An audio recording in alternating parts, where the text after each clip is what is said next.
امن یجیب المضطر اذا دعاہ ویکشف السوء، بھلا کون ہے جو لاچار کی فریاد رسی کرتا ہے جب وہ اسے پکارتا ہے اور اس کی تکلیف کو دور کر دیتا ہے۔ تو جو شخص بھی مشکلات سے، پریشانیوں سے نجات چاہتا ہے، اس کے لیے ضروری ہے کہ وہ دعا کو لازم کر لے، کیونکہ اللہ تعالیٰ ہی پریشانیاں دور کرتا ہے۔ اللہ تعالیٰ کے علاوہ کوئی نہیں جو پریشانی دور کر سکے۔ وقتی طور پر کوئی آپ کو دلاسا دے دے گا، کوئی آپ کی ہمت افزائی کر دے گا، کوئی آپ کا دکھ بانٹ دے گا، لیکن آپ کی مشکل صرف اور صرف اللہ تعالیٰ ہی حل کر سکتا ہے۔ وَإِن يَمْسَسْكَ اللَّهُ بِضُرٍّ فَلَا كَاشِفَ لَهُ إِلَّا هُوَ وَإِن يَمْسَسْكَ بِخَيْرٍ فَهُوَ عَلَى كُلِّ شَيْءٍ قَدِيرٌ۔ اگر اللہ تجھے کوئی تکلیف پہنچائے اسے کوئی دور کرنے والا نہیں، اور اگر وہ تجھے کوئی بھلائی پہنچائے تو وہ ہر چیز پر پوری طرح قادر ہے۔ ہم دیکھتے ہیں کہ انبیاء علیہ السلام اپنی حاجات اللہ تعالیٰ کے سامنے رکھتے تھے، مشکل وقت میں اللہ تعالیٰ کی طرف رجوع کیا کرتے تھے۔ کانوا اذا فزعوا الى الصلاۃ، انبیاء پر یہ حدیث ہے مسند احمد کی کہ انبیاء پر جب بھی کوئی پریشانی آتی تو وہ نماز کی طرف متوجہ ہو جاتے تھے، نماز پڑھنے لگتے تھے۔ اور کل ہم نے پڑھا تھا کہ دعا کی دو بڑی قسمیں کیا ہیں، دعائے عبادت اور دعائے مسئلہ۔ کہ عبادت بھی بذات خود دعا ہے، دعائے حال ہے، یعنی ہم ایسی حالت میں ہیں، ایسی عبادت میں ہیں کہ جو اللہ کی رحمت کو ہماری طرف متوجہ کر رہی ہے۔ انسان سب سے زیادہ اللہ کے قریب کہاں ہوتا ہے؟ سجدے کی حالت میں، اقرب الیہ، لہذا خوب خوب وہاں دعا کرنی چاہیے۔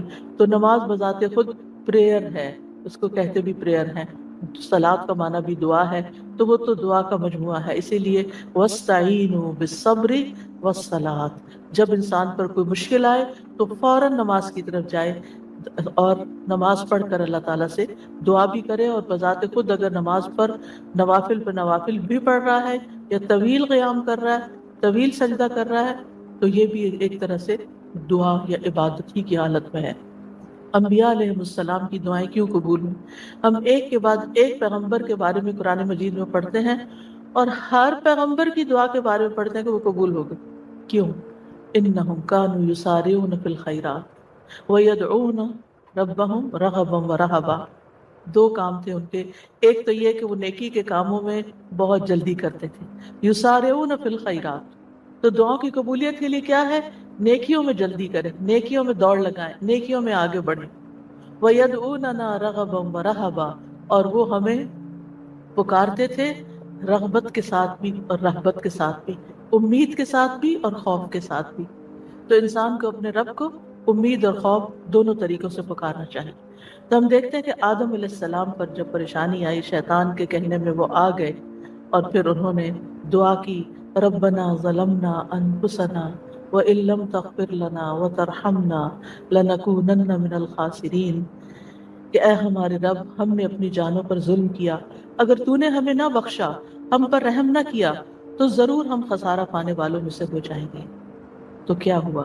اللہ تعالیٰ نے دعا قبول کی، فَتَلَقَّى آدَمُ مِن رَبِّهِ كَلِمَاتٍ فَتَابَ عَلَيْهِ إِنَّهُ هُوَ التَّوَّابُ الرَّحِيمُ۔ اللہ سبحانہ وتعالیٰ نے آدم علیہ السلام کی توبہ قبول کر لی۔ نوح علیہ السلام کی قوم نے ان کے ساتھ بہت برا سلوک کیا۔ كذبت قبلهم قوم نوح فكذبوا عبدنا وقالوا مجنون وازدجر فدعا ربه انی مغلوب فانتصر۔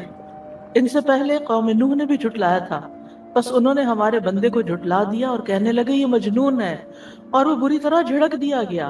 یعنی قوم کے لوگ، اوباش قسم کے لوگ ان کے ساتھ ڈانٹ ڈپٹ بھی کرتے تھے۔ اور بعض روایات میں آتا ہے کہ انہوں نے ان کو اتنا مارا کہ بے ہوش کر دیا، تو انہوں نے اپنے رب کو پکارا، انی مغلوب، رب میں مغلوب ہو گیا ہوں، میرا ان پہ کوئی بس نہیں چلتا، میں ان کے ساتھ ہر طریقہ آزما چکا ہوں، یہ نہیں مانتے، بس تو میری مدد کر۔ کیا ہوا؟ اللہ تعالیٰ فرماتے وَنُوحًا إِذْ نَادَى مِن قَبْلُ فَاسْتَجَبْنَا لَهُ فَنَجَّيْنَاهُ وَأَهْلَهُ مِنَ الْكَرْبِ الْعَظِيمِ، اور نوح کو بھی جب اس نے اس سے پہلے پکارا تو ہم نے اس کی دعا قبول کر لی، پھر اسے اور اس کے گھر والوں کو بہت بڑی گھبراہٹ سے بچا لیا۔ وَلَقَدْ نَادَانَا نُوحٌ فَلَنِعْمَ الْمُجِيبُونَ، اور بلا شبہ یقیناً نوح نے ہمیں پکارا تو یقیناً ہم بہت اچھے قبول کرنے والے ہیں۔ اللہ تعالیٰ نے ان کی دعا قبول کر لی اور پوری قوم کو ڈبو دیا سوائے ایمان والوں کے، اور اپنے بندے کا بدلہ لے لیا۔ یونس علیہ السلام کی مثال ہمارے سامنے ہے کہ جب اپنی قوم سے ناراض ہو کر، غضبناک ہو کر چلے گئے تھے تو مچھلی کے پیٹ میں چلے گئے، چلتے چلتے سمندر تک، سمندر سے کشتی میں، کشتی سے مچھلی کے پیٹ میں، اور مچھلی چلی گئی سمندر کی تہہ میں، اندھیروں پر اندھیرے۔ فنادا فی الظلمات الا الہ الا انت سبحانک انی کنت من الظالمین۔ تو اس نے اندھیروں میں پکارا، تیرے سوا کوئی معبود نہیں، تو پاک ہے، یقیناً میں ظلم کرنے والوں میں سے ہوں۔ تو ہم نے اس کی دعا قبول کر لی اور اسے غم سے نجات دے دی، اور اسی طرح ہم ایمان والوں کو نجات دیتے ہیں، اوروں کو بھی دیں۔ ان ساری مثالوں میں ہمارے لیے سبق ہے۔ ہمارے حالات کتنے بھی تنگ ہوں، ہم کتنی بھی پریشانی میں ہوں، لیکن پیغمبروں سے زیادہ پریشانی ہم پر نہیں آئی۔ بعض جگہوں پر آتا ہے کہ آدم علیہ السلام 300 سال تک یہ دعا کرتے رہے، روتے رہے کہ مجھ سے غلطی ہوئی ہے۔ بالآخر رب نے ان کو کلمات سکھائے اور پھر دعا انہوں نے مانگی اور ان کی نجات ہوئی۔ بعض اوقات آزمائشیں لمبی ہو جاتی ہیں، لیکن ہمیشہ یقین رکھیے کہ رب سنتا ہے، وہ ضرور سنے گا، وہ کبھی بھی مجھے محروم نہیں کرے گا۔ لم اکن بدعائک رب شقیہ، تجھ سے مانگ کر اے رب میں کبھی بھی نامراد نہیں ہوا، تو ضرور سننے والا ہے۔ پھر ایوب علیہ السلام 18 سال تک ایک بیماری میں مبتلا رہے ہیں۔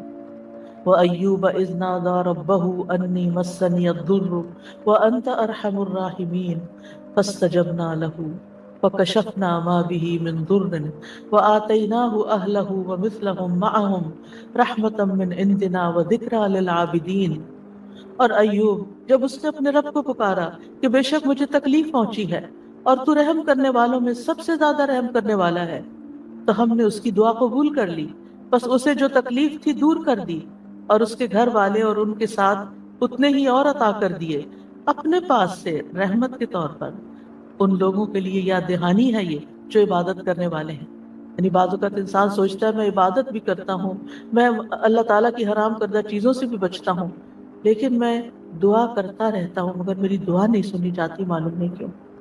اب دیکھیے کس طرح یعقوب علیہ السلام سال ہا سال تک، بعض روایات میں 40 سال اور بعض میں اس سے بھی زیادہ وقت کے لیے وہ بیٹے سے جدا ہوئے تھے، اور مسلسل دعا کرتے رہے، مایوس نہیں ہوئے۔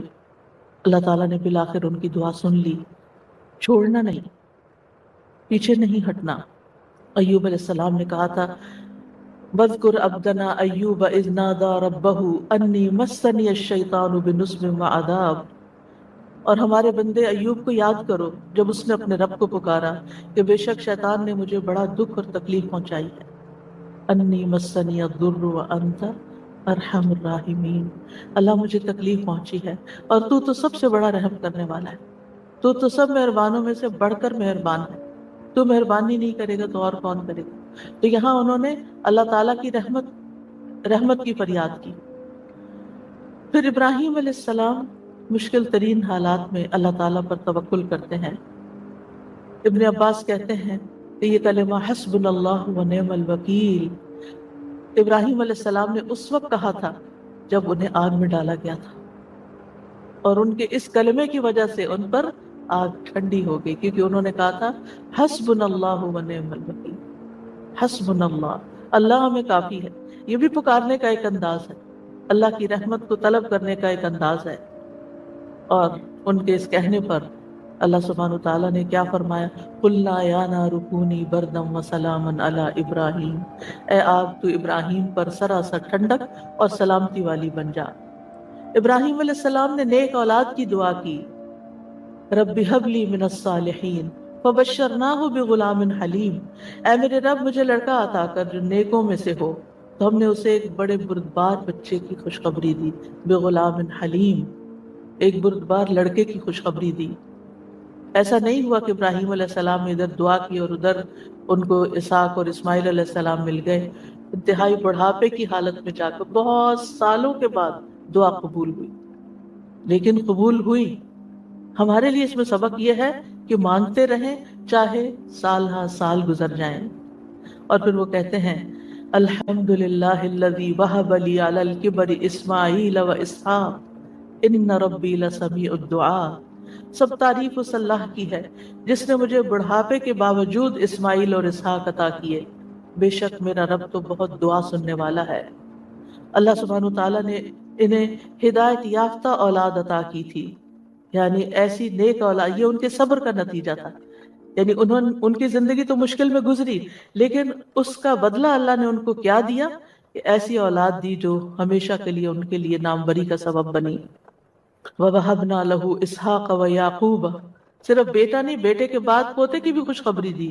کُلًّا هَدَيْنَا، ہر ایک کو ہم نے ہدایت دی۔ وَنُوحًا هَدَيْنَا مِن قَبْلُ، نوح علیہ السلام کو اس سے پہلے ہم نے گائیڈ کیا۔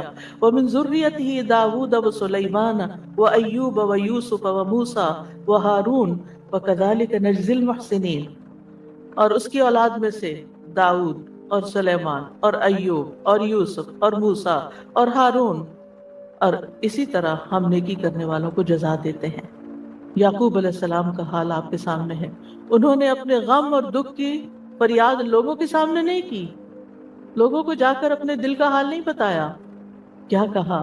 انما اشکو بثی وحزنی الی اللہ وَأَعْلَمُ مِنَ اللَّهِ مَا لَا تَعْلَمُونَ۔ یعقوب علیہ السلام نے کہا، بے شک میں اپنی بے قراری اور غم کی شکایت صرف اللہ سے کرتا ہوں، اللہ ہی میرے دل کا حال جانتا ہے کہ یہاں کیسی کیسی بے قراری ہے بچے کی جدائی میں، اور میں اللہ کی طرف سے وہ باتیں جانتا ہوں جو تم نہیں جانتے۔ بہت کچھ جاننے کے باوجود انہیں یہ نہیں پتا تھا کہ بیٹا مصر میں ہے، اللہ نے نہیں بتایا۔ وہ کہہ سکتے تھے نا، اللہ تعالیٰ مجھے بتا دیں وہ کہاں ہے، آپ تو جانتے ہیں، آپ مجھے بھی بتا دیں۔ لیکن اللہ سبحانہ تعالیٰ نے اس کا بھی ایک وقت رکھا تھا۔ اگر پیغمبروں کے لیے قبولیت کا ایک وقت ہے تو ہمارے لیے بھی دعاؤں کی قبولیت کا ایک وقت ہوتا ہے۔ قبولیت کا مطلب یہ نہیں ہوتا کہ بس منہ سے نکلتے ہی بات آپ کی فرمائش پوری ہو جائے۔ اور پھر آپ دیکھیے کہ کس طرح اللہ تعالیٰ نے ان کی دعا قبول کر لی۔ اور پھر ہم دیکھتے ہیں کہ یوسف علیہ السلام کی مثال، انہوں نے تو اپنے لیے ایک انوکھی ہی دعا مانگی، قال رب السجن احب الی، قید خانے میں جانے کی دعا کی تاکہ ان عورتوں کا قید اور مکر جو ہے وہ ان سے دور ہو جائے۔ فاستجاب له ربه فصرف عنه کیدہن، رب نے اس کی دعا قبول کر لی اور ان عورتوں کا مکر فریب ان حضرت یوسف سے ہٹا دیا۔ انہ هو السمیع العلیم، بے شک وہ خوب سننے والا، خوب جاننے والا ہے۔ پھر موسیٰ علیہ السلام کی دعا، کس طرح وہ مدین پہنچتے ہیں تھکے ہارے، کئی دن کے پیدل سفر کے بعد جا کر ابھی بیٹھتے ہیں تو فوراً دیکھتے ہیں کہ کچھ لڑکیاں اپنا ریوڑ لے کے کھڑی ہیں، پانی نہیں پلا پا رہی، خود تھکے ہوئے ہیں، خود بھوکے بھی ہیں، پیاسے بھی ہیں، زخمی بھی ہیں، کچھ فیوچر کا نہیں پتا، لیکن کیا کرتے ہیں؟ سب سے پہلے اپنے رب کو پکارتے ہیں، رب انی لما انزلت الی من خیر فقیر، اور صرف دعا مانگ کے وہیں درخت کے نیچے بیٹھ نہیں جاتے، بلکہ اٹھ کے ان بچیوں کے پاس جاتے ہیں کہ تمہارا کیا معاملہ ہے، اور ان کے سارے ریوڑ کو پانی پلاتے ہیں۔ اور آپ سوچئے کہ ایک شخص جو خود اتنا تھکا، وہ اپنے آپ کو وہاں رکھ کے دیکھیے، اگر ہم اتنا لمبا سفر کر کے آئیں اور ہم سے کوئی پانی مانگ بیٹھے، خود تو آفر کرنا دور کی بات، کوئی اور مانگ بیٹھے تو شاید ہم جھڑک ہی دیں کہ میں نے بھی تو اتنا ہی سفر کیا نہیں جتنا تم نے کیا۔ یہیں سے تو ہماری لڑائیاں فساد شروع ہوتے ہیں گھروں میں۔ لیکن نیکی کرنے والے انہم کانوا یسارعون فی الخیرات، نیکی کے کاموں میں بہت جلدی کرتے تھے، سستی نہیں کرتے تھے۔ ضرورت مند کو دیکھا، پہچان لیا، اٹھے نیکی کی، اور ابھی واپس آ کے بیٹھے ہی تھے کہ اللہ سبحانہ تعالیٰ کی طرف سے ہر چیز کی بشارت آ گئی، اور وہ بچی واپس آئی اور پھر گھر لے کر گئی، کھانے پینے کا بھی انتظام ہو گیا، شادی کا بھی انتظام ہو گیا، ٹھکانے کا بھی انتظام ہو گیا، اور اچھی صالح نیک کمپنی کا بھی۔ جب آپ کسی اجنبی ملک میں جاتے ہیں تو آپ کو نہیں پتا ہوتا کہ آپ کو کیسے دوست ملیں گے، آپ کے نیبرز کون سے ہوں گے، آپ کا تعلق کن لوگوں سے ہوگا، لیکن یہ اللہ کی کتنی بڑی رحمت تھی کہ اللہ تعالیٰ نے انہیں ایک نیک صالح انسان کے ساتھ جوڑ دیا کہ اس کی بیٹی کی شادی حضرت موسیٰ علیہ السلام سے ہو گئی اور ان کے درمیان ایک رشتہ قائم ہو گیا۔ یہ بھی سراسر اللہ کی رحمت تھی۔ اللہ تعالیٰ نے ان کی دعا قبول کی۔ موسیٰ علیہ السلام نے ہر مشکل مرحلے میں اللہ تعالیٰ کو ہی پکارا۔ فرعون کے دربار میں جانے لگتے ہیں تو کیا پڑھتے ہیں؟ رب اشرح لی صدری ویسر لی امری واحلل عقدۃ من لسانی یفقہوا قولی واجعل لی وزیرا من اہلی ہارون اخی۔ رب اشرح لی کے علاوہ کہ جو کام کرنے جا رہا ہوں یا اللہ اس کے لیے میرا دل کھول دے، میرا کام آسان کر دے، میری زبان کی گرہ کھول دے، یعنی میرے بولنے میں سلاست ہو جائے اور اس طرح کی کمیونیکیشنوں کے لوگ میری بات سمجھ جائیں، ان کو میری بات سمجھ آ جائے تاکہ وہ مقصد پورا ہو جائے، اور میرے گھر والوں میں سے ایک میرا مددگار بنا دے۔ اللہ تعالیٰ نے ہارون علیہ السلام کو نبی بنا کر ان کا مددگار بنا دیا۔ زکریا علیہ السلام کی مثال، مایوس نہیں ہے، سال ہر سال تک اولاد کی دعا کرتے، انتہائی بڑھاپے میں بھی۔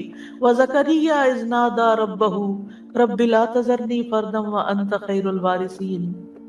اور زکریا کو جب اس نے اپنے رب کو پکارا، اے میرے رب مجھے اکیلا نہ چھوڑ اور تو سب وارثوں سے بہتر ہے، تو ہم نے اس کی دعا قبول کر لی۔ فَاسْتَجَبْنَا لَهُ وَوَهَبْنَا لَهُ يَحْيَىٰ، اور ہم نے اس کو یحییٰ عطا کیا۔ وَأَصْلَحْنَا لَهُ زَوْجَهُ، اور اس کی بیوی کو اس کے لیے درست کر دیا۔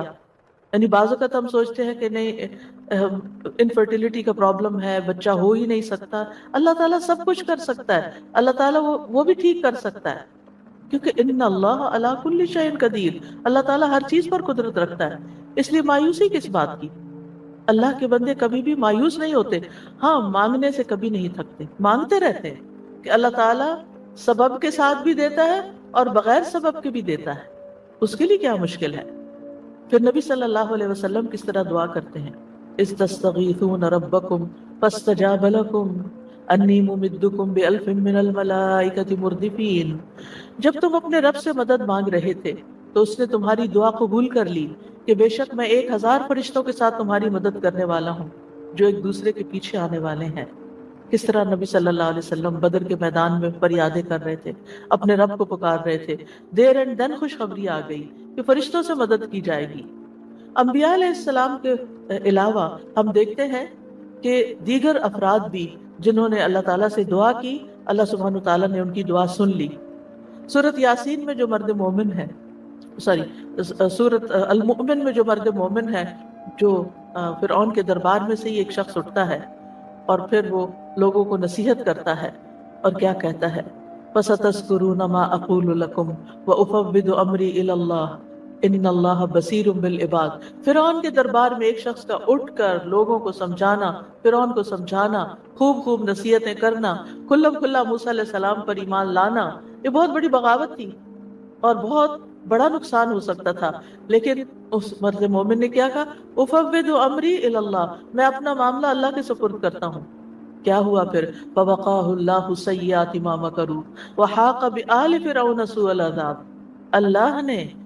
اللہ نے اسے ان کے برے نتائج سے بچا لیا، ان کی برائیوں سے، ان کی بری چالوں سے بچا لیا، جو انہوں نے تدبیریں کی تھی ان سے نجات دی، اور آل فرعون کو برے عذاب نے گھیر لیا۔ اللہ نے اپنے بندے کو بچا لیا اور پوری قوم کو ڈبو دیا۔ پھر اسی طرح کچھ واقعات احادیث میں آتے ہیں، جیسے غار والوں کا قصہ ہے، کس طرح اللہ سبحانہ وتعالیٰ نے ان کی دعائیں سنی اور صرف دعاؤں کے نتیجے میں غار کے دروازے سے پتھر ہٹ گیا اور وہ باہر نکل آئے۔ پھر اسی طرح ایک اور بچے کا واقعہ ملتا ہے جسے بادشاہ نے جادوگر کے پاس جادو سیکھنے کے لیے بھیجا، تو اس نے جادو سیکھنے کی بجائے الٹا اللہ تعالیٰ کی پہچان کا علم کسی سے حاصل کر لیا راستے میں۔ جب بادشاہ کو پتا چلا تو بہت ناراض ہوا اور غصے میں آ کر اس نے کہا کہ اس بچے کو فلاں پہاڑ پہ لے جاؤ اور اسے پہاڑ کی چوٹی سے گرا دو تاکہ یہ ہلاک ہو جائے، اور اگر یہ اپنے دین سے پھر جائے تو اسے چھوڑ دینا، انکار کرے تو نیچے پھینک دینا۔ بادشاہ کے جو مجاور یا ساتھی تھے وہ لڑکے کو پہاڑ کی چوٹی پر لے گئے۔ اس لڑکے نے ایک دعا مانگی، اللہم اکفنیہم بما شئت، اللہم اکفنیہم بما شئت، اے اللہ جس طرح تو چاہے تو مجھے ان کے مقابلے میں کافی ہو جا، ان کے مقابلے میں تو میرا ساتھ دے۔ تو کہتے ہیں پہاڑ پر ایسا زلزلہ آیا کہ جس سے اس کے سارے ساتھی جو لے کے گئے تھے وہ سارے گر گئے، وہ سب الٹے گرے، اور بادشاہ اور وہ لڑکا چلتا ہوا بادشاہ کی طرف دوبارہ آ گیا۔ بادشاہ نے اس لڑکے سے پوچھا تیرے ساتھیوں کو کیا ہوا؟ لڑکے نے کہا اللہ مجھے ان سے کافی ہو گیا۔ بادشاہ نے پھر اس لڑکے کو اپنے ساتھیوں کے اور لوگوں کے حوالے کر کے کہا کہ اسے ایک چھوٹی سی کشتی میں بٹھاؤ اور سمندر کے بیچ میں جا کے کشتی الٹ دو، اس کو وہاں پھینک دو. اگر یہ اپنے دین سے پھر جائے تو چھوڑ دینا، انکار کرے تو پھینک کے آ جانا. بادشاہ کے ساتھی اس لڑکے کو لے کر گئے تو لڑکے نے پھر یہی دعا کی، اللہم اکفنیہم بما شئت، اے اللہ تو جس طرح چاہے مجھے ان سے کافی ہو جا. پھر وہ کشتی بادشاہ کے ساتھیوں سمیت الٹ گئی، سب غرق ہو گئے اور وہ لڑکا چلتا ہوا واپس بادشاہ کے پاس آ گیا. بادشاہ نے اس لڑکے سے کہا تیرے ساتھیوں کا کیا ہوا؟ کہنے لگا اللہ مجھے ان کے مقابلے کے لیے کافی ہو گیا. اور واقعی اللہ ہی کافی ہوتا ہے دشمن سے نمٹنے کے لیے. انسان کے اپنے پاس زور نہیں ہوتا، طاقت نہیں ہوتی، ہم کمزور ہوتے ہیں، لیکن اگر اللہ کی مدد آ جائے تو انسان ہر طرح کی مشکلات پہ قابو پا سکتا ہے. آسیہ علیہ السلام کی مثال ہمارے سامنے ہے کہ کس طرح انہوں نے فرعونیوں سے نجات کے لیے دعا مانگی اور کہا رب ابن لی عندک بیتا فی الجنہ ونجنی من فرعون وعملہ ونجنی من القوم الظالمین. اے میرے رب میرے لیے اپنے پاس جنت میں ایک گھر بنا دے اور مجھے فرعون سے اور اس کے عمل سے نجات دے اور مجھے ظالم قوم سے نجات دے. تو کیا ہوا؟ اللہ تعالیٰ نے ان کی دعا قبول کر لی. ابو ہریرہ کہتے ہیں کہ فرعون نے اپنی بیوی کے دونوں ہاتھوں میں دونوں پاؤں کے لیے 4 میخیں گاڑی، یعنی جیسے وصولی دیتے ہیں نا، تو ہر ہاتھ میں میخ گاڑی اور پاؤں میں بھی. جب وہ فرعونی ان سے جدا ہوتے تو فرشتے ان پہ سایہ کر لیتے. اس وقت انہوں نے یہ دعا کی تو اللہ تعالیٰ نے جنت میں ان کے گھر سے پردہ ہٹا کر ان کو گھر دکھا دیا کہ گھر بن چکا ہے. اس صبر کی بدولت جو انہوں نے اس تکلیف پر کیا اور اپنے ایمان کو بچایا.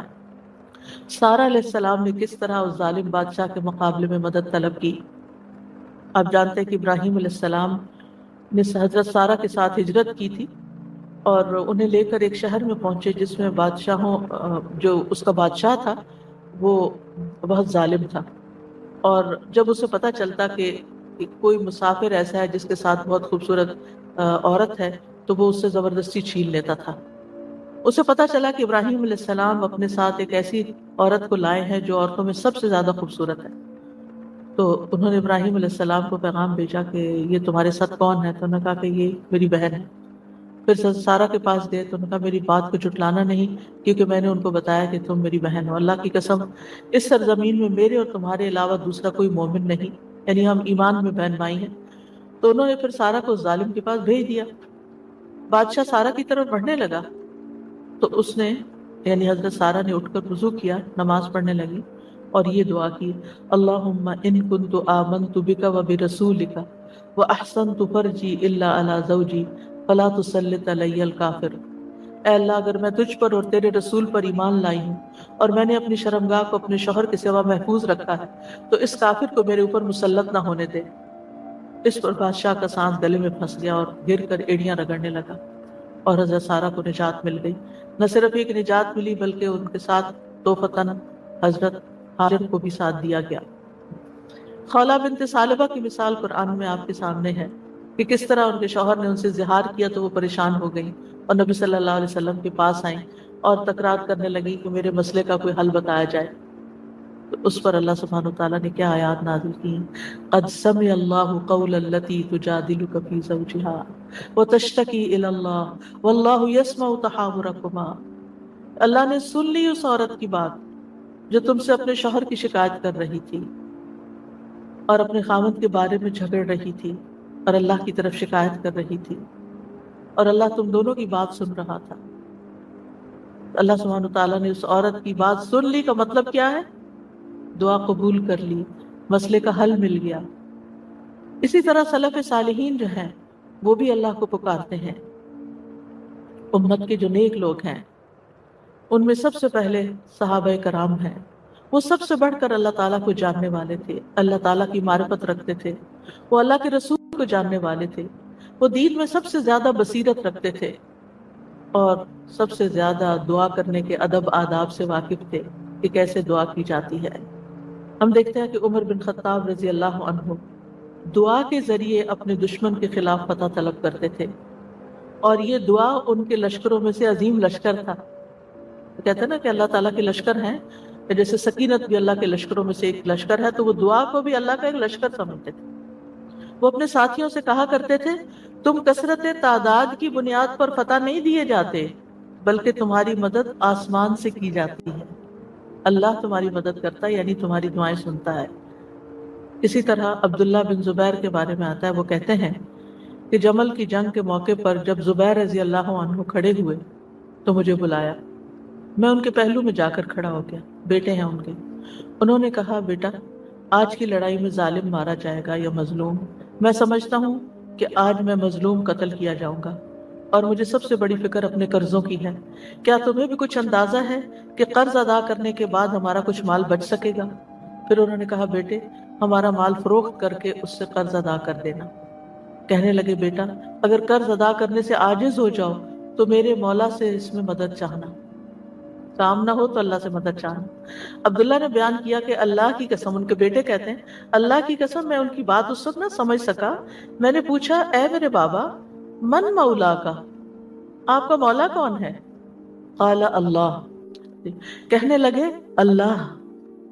عبداللہ کہتے ہیں اللہ کی قسم قرض ادا کرنے میں جب بھی دشواری پیش آئی میں نے اسی طرح دعا کی، یا مولا زبیر، اے زبیر کے مولا، اقضی عنہ دینہ، آپ ان کی طرف سے قرض ادا کر دیجئے، اس کا بندوبست کر دیجئے، اور ادائیگی کی کوئی نہ کوئی صورت پیدا ہو جاتی تھی، دعا قبول ہو جاتی۔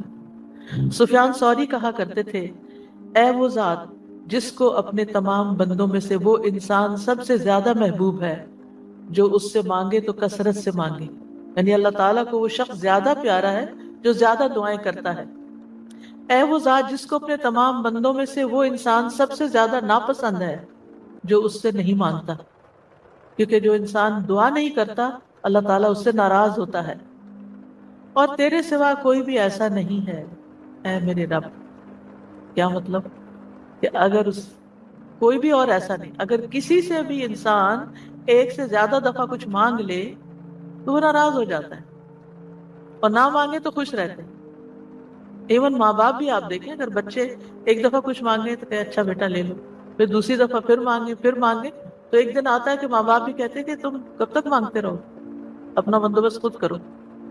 لیکن اللہ سبحانہ وتعالیٰ کبھی ایسا نہیں کہتے کہ کب تک تم مجھ سے دعائیں کرتے رہو گے، وہ پسند کرتے ہیں کہ بندہ دعا کرتا رہے۔ اور بعض لوگوں کو تو دعا میں ایسا لطف آتا ہے، اللہ تعالیٰ سے مناجات کرنے میں، اللہ تعالیٰ کو پکارنے میں، اللہ تعالیٰ کے آگے ہاتھ پھیلانے میں، اللہ تعالیٰ کی طرف رجوع کرنے میں ایسی لذت آتی ہے کہ ان کی یہ لذت اس چیز کی لذت سے بھی بڑھ جاتی جو وہ مانگ رہے ہوتے ہیں۔ اس لیے کبھی بھی انسان مانگنے سے دور نہ رہے، مانگتا رہے، صرف بڑی حاجتیں نہیں، بڑے مسائل نہیں، چھوٹی چھوٹی چیزیں بھی۔ لیث بن سعد کہتے ہیں کہ ابو حازم کہا کرتے تھے مجھے نمک بھی چاہیے تو میں اپنی دعاؤں میں اللہ سے مانگتا ہوں کہ مجھے نمک چاہیے، نمک سب سے چھوٹی چیز ہوتی ہے نا۔ تو اور پھر اسی طرح بعض سلف صالحین اپنی نمازوں میں اللہ تعالیٰ سے اپنی تمام ضروریات مانگتے تھے، یعنی چھوٹی بڑی سب، یہاں تک کہ آٹے میں ڈالا جانے والا نمک، بکری کا چارہ، گھاس بھی اللہ سے مانگتے تھے، چھوٹی چھوٹی چیزیں بھی۔ ایک تعلق کو ظاہر کرتا ہے نا یہ، اور اس بات کے یقین کو ظاہر کرتا ہے کہ وہی دیتا ہے، یہ چھوٹی چیزیں بھی وہی دیتا ہے، اگرچہ اسباب ہیں دنیا میں لیکن اصل میں پیچھے اسی کا ہاتھ ہے۔ حضرت عائشہ کہا کرتی تھی سب کچھ اللہ سے مانگو، یہاں تک کہ جوتے کا تسمہ بھی اللہ سے مانگو، کیونکہ اگر اللہ میسر نہ کرے تو وہ کبھی میسر نہ ہو، اللہ نہ دے تو کبھی نہیں ملتا، چاہے چھوٹی سی چیز ہی کیوں نہ ہو۔ یاد رکھیے دعا کی قبولیت کے کچھ درجات ہیں، یعنی ہم سب مانگتے ہیں، پیغمبروں نے مانگا، ابھی تک ہم نے دیکھا کہ سب مانگ رہے ہیں اور دعائیں قبول بھی ہو رہی ہیں، تو اس کے کچھ درجات ہیں، لیولز ہیں۔